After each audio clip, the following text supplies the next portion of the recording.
Halo co-friend, pada video kali ini kita akan membahas soal yang berkaitan dengan elektrolisis. Pada soal diketahui suatu arus listrik dialirkan melalui larutan Cu2+, sehingga dihasilkan endapan logam Cu sebesar 15,9 gram.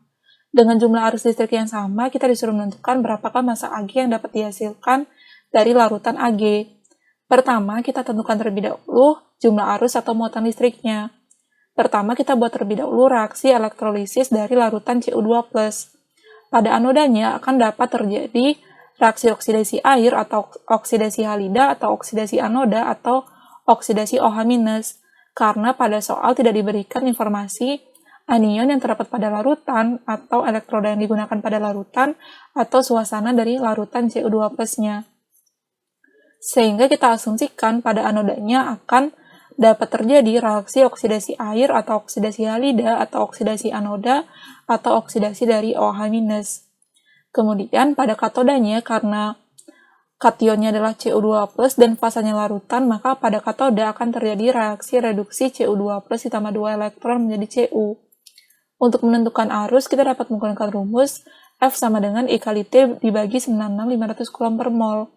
F akan setara dengan mol elektron, Q sama dengan I kali T, sehingga kita dapatkan persamaannya menjadi sebagai berikut.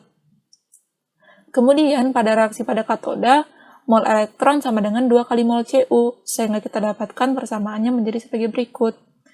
Mol Cu dapat kita hitung dengan rumus massa dibagi AR. Massanya 15,9, AR-nya 63,5, sehingga kita dapatkan mol Cu-nya sama dengan 0,25 mol.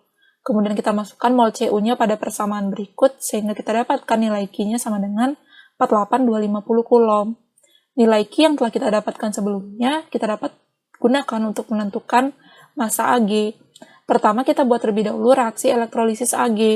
Pada anodanya dapat terjadi reaksi oksidasi air, oksidasi halida, oksidasi anoda, atau oksidasi OH-, karena pada soal tidak diberikan informasi anion yang terdapat pada larutan, dan tidak diberikan juga elektroda yang digunakan pada anoda, dan juga tidak diberikan suasana pada larutan, apakah suasana basa atau suasana asam.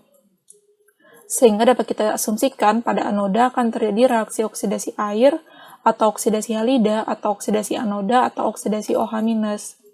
Pada katodanya akan terjadi reaksi reduksi Ag+, karena larutannya adalah larutan Ag dan fasanya adalah larutan, kationnya adalah Ag+. Sehingga pada katoda akan terjadi reaksi reduksi Ag+ ditambah elektron menjadi Ag. Untuk menentukan masanya, kita dapat menggunakan rumus F sama dengan I kali T dibagi 96500 Coulomb per mol. F sama dengan mol elektron, Q sama dengan I kali T. Sehingga kita dapatkan persamaannya menjadi sebagai berikut. Kemudian, mol elektron akan sama dengan mol Ag, yang dapat kita lihat pada persamaan reaksi pada katoda. Sehingga dapat kita buat persamaannya menjadi sebagai berikut. Kemudian kita masukkan nilai Q-nya, sehingga kita dapatkan mol Ag-nya sama dengan 0,5 mol. Massa Ag dapat kita tentukan dengan rumus mol Ag dikali AR Ag, sehingga kita dapatkan massa Ag-nya akan sama dengan 54 gram. Jadi jawaban yang tepat untuk soal ini adalah opsi yang E. 54 gram adalah massa Ag yang dapat dihasilkan dari larutan Ag. Sekian dulu ya co-friend, sampai jumpa di soal berikutnya.